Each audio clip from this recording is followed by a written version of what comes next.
Petrol आणि डिझेलच्या दरामध्ये प्रति लिटर 3 रुपयांची वाढ। मुंबईत पेट्रोल 106 रुपये 50 पैशांवर तर डिझेल 93 रुपयांवर। आंतरराष्ट्रीय बाजारपेठेमध्ये तेलाचे भाव वाढल्याचा फटका।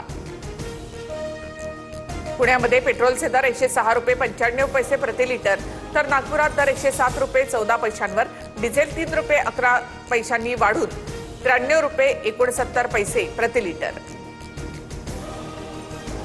जगभरात पेट्रोल डिझेलच्या किमतीमध्ये मोठी वाढ। भारतामध्ये मात्र 3.5% दरवाढ। इंधन बचत करता येईल तेवढी करा, मुख्यमंत्री फडणवीसांचं आवाहन। राज्यातील कांदा उत्पादक शेतकऱ्यांना मोठा दिलासा। केंद्राकडून 12 रुपये 35 पैशांना कांदा विकत घेतला जाणार। साताऱ्यामधून मुख्यमंत्री फडणवीसांची मोठी घोषणा।